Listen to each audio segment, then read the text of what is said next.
Promo shoot করেছি, যবে থেকে ঝিলের ক্যারেক্টারে ঢুকেছি। রাতটা যেহেতু আমারই রেকর্ড করা, তো এটা আমি যখন রেকর্ড করেছিলাম এতবার আর কি প্র্যাকটিস করেছিলাম যে ওটা আমার ঠোঁটস্থ হয়ে গেছে। বাড়িতে সবাই তো আমাকে এইরকম চরিত্রে দেখেনি, মানে রিয়েল লাইফ মধুমিতা তো এরকম নয়। তো আমি যখন আমার শুটিং এর ফুটেজ, এইটা একটা নতুন রূপে আর কি আমি ফিরছি, আর এত বছর পর অনেকটাই আলাদা লাগছে, চেঞ্জ লাগছে। মানে যদি একটানা করে যেতাম তাহলে ব্যাপারটা এতটা অন্যরকম লাগতো না যতটা এখন লাগে। একদমই তাই।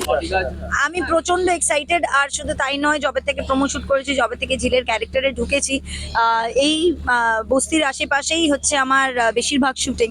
তো আমি অনেকটাই আর কি এই বডি ল্যাঙ্গুয়েজ এবং এই এনার্জিটার সঙ্গে অনেক বেশি অ্যালাইন হচ্ছে। আমার খুব দারুণ লাগছে, এটা একেবারেই নতুন এক্সপিরিয়েন্স আমার জন্য। আচ্ছা, এই বিষয়টাকে অ্যাডাপ্ট করতে না কতদিন সময় লেগেছে? আরব করতে তো টাইম লেগেছে। এই মেয়েটা অন্যরকম ভাবে কথা বলে, আর এটা অন্যরকম ভাবে আমি এটাকে অ্যাপ্রোচ করছি। কনভেনশনাল ওয়েতে আমি এটা অ্যাপ্রোচ করছি না, যতটা চেষ্টা করছি আমার তরফ থেকে আরো রিয়েলিস্টিক করার চেষ্টা করছি। তো সেটার জন্য তো খাটনি আছে। আর মানে বেশ অনেক দিন ধরে, মানে এখনো আমার প্রতিনিয়ত বডি ল্যাঙ্গুয়েজ পড়াশোনা করা, আর আমার স্ক্রিপ্টগুলো নিয়ে আমি অনেক চাপে আছি। না, এই র্যাপটা যেহেতু আমারই রেকর্ড করা, তো এটা আমি যখন রেকর্ড করেছিলাম এতবার আর কি প্র্যাকটিস করেছিলাম যে ওটা আমার ঠোঁটস্থ হয়ে গেছে। আর এছাড়াও আরো নতুন নতুন র্যাপ আসছে, সেগুলোকে প্রতিনিয়ত মুখস্থ করতে হচ্ছে। এবার আস্তে আস্তে সেটা সবার সামনে আসবে। আচ্ছা, এখানে ক্যারেক্টারটা অনেক রাফ এন্ড টাফ, বাড়িতে সবাই কি বলছে? বাড়িতে সবাই তো আমাকে এইরকম চরিত্রে দেখেনি, মানে রিয়েল লাইফ মধুমিতা তো এরকম নয়। তো আমি যখন আমার শুটিং এর ফুটেজ দেখাচ্ছি বাড়িতে, একটু মোবাইলে শুট করে নিয়ে গিয়ে, তো বাড়িতে ওরা অবাকই হচ্ছে যে আমি এরকম ভাবে এত চিৎকার করতে পারি।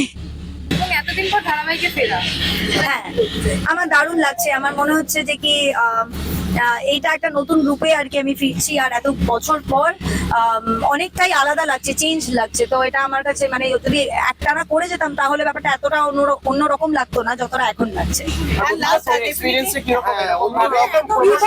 বিভৎস এরকম জিনিসের জন্যই তো we live for this kind of experiences. So আমি খুব খুশি। And last but not the least, যেটা হয় আর কি, তোমরা পারফরমেন্সই করো যাদের জন্য, আজকে তাদের মাঝখানে থেকে একদম সেই গ্রাউন্ড থেকে আর কি তাদের তোমরা পালসটা বুঝলে, আজকে তুমি পালসটা বুঝলে, সেটা নিয়ে কি বলতে চাইবে? এবং লাস্টে দর্শকদের জন্য পারফর্মার হিসেবে তো এটা খুব ভালো লাগে যখন দর্শকের চোখের মধ্যে সেই এক্সাইটমেন্টটা দেখি, যখন তারা আমাদের দেখে আর কি এক্সাইটেড হয়। তো সেই যে চোখটা চকচক করে, সেটা দেখেই আমাদের আরো বেশি মোটিভেটেড আমরা হই।